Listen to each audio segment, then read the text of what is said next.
Hey, bienvenue sur le Toposcope. Cette voix vous est inconnue sur cette chaîne, c'est normal, je suis nouveau. Si vous ne me connaissez pas, je vais tout d'abord commencer par me présenter. Bon, je m'appelle Ludovic, j'ai 15 ans et ma chaîne principale c'est Cryart. Oui, certains doivent me connaître car je faisais partie de la chaîne Jamais 405. Enfin bref, assez parlé de moi, parlons de la vidéo. Vous-même derrière votre écran, vous auriez pu être victime d'une malformation dès votre naissance. Et bien les cas qui vont suivre n'ont pas eu la chance d'échapper à ces malformations. Bienvenue pour ces 5 malformations les plus horribles sur le corps humain. C'est parti. Numéro 1, l'homme arbre. Bon, d'abord cette maladie s'appelle l'épidermodysplasie vériciforme et est également appelée syndrome de Lutz-Lewandowski. Celle-ci est très rare et est d'origine génétique. Un cas très connu de cette malformation se trouve au Bangladesh. Un homme nommé Aboul Barandar est victime de cette étrange maladie qui fait pousser de l'écorce sur sa peau. L'intégralité de ses mains et de ses pieds sont recouverts de cette merde. Bon, passons à l'explication. L'affection commence habituellement entre 4 et 8 ans. Enfin, le plus habituellement avant 20 ans. Et pour être encore plus dans la merde, ça dure jusqu'à la fin de la vie de la personne affectée. Cette maladie se traduit par l'apparition de macules squameuses et de papules ressemblant à des écorces d'arbres,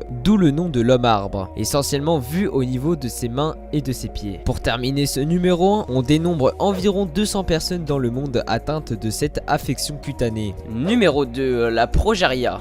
Obligé que vous la connaissez celle-là, cette maladie est hyper rare, on en dénombre à peu près 3 cas en France. Sinon ce qui en est de l'espérance de vie de la victime, elle varie entre 12 et 14 ans. Sinon on va parler de ce que fait cette putain de maladie. Elle cause des douleurs articulaires, les victimes de cette maladie ont la peau fine, voire même très fine. Et ils souffrent aussi de troubles cardiovasculaires. Elle est aussi dénommée la maladie rarissime de l'enfant vieillard et donne l'impression d'un vieillissement accéléré de la personne. Cette mortalité précoce est généralement liée à une athérosclérose ou un accident vasculaire cérébral. Ah oui, j'allais presque oublier le plus important, cette maladie se trouve que chez l'enfant, voire même on va plutôt dire nourrisson. Elle est due à la mutation de novo d'un gène qui est seulement présent chez les enfants.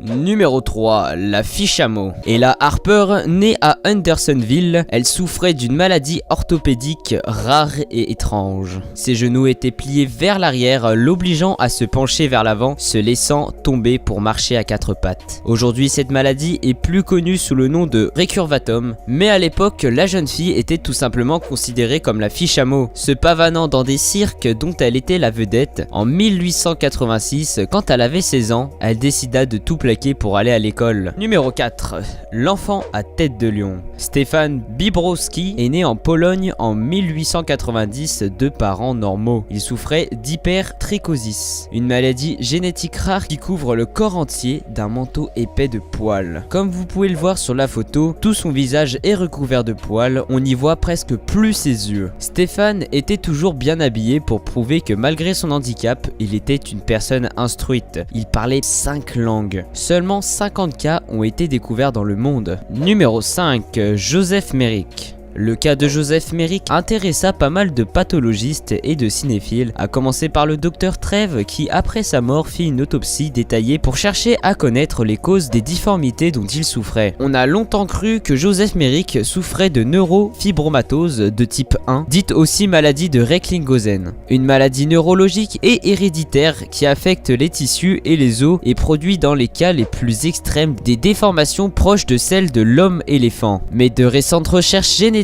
faites à partir de ses ossements ont permis d'établir qu'il souffrait en fait du syndrome de Proté, une maladie génétique qui affecte la croissance des tissus et produit elle aussi des déformations. Il est retrouvé le 11 avril 1890 au matin, apparemment mort par étouffement dans son sommeil après que sa lourde tête se soit renversée vers l'arrière.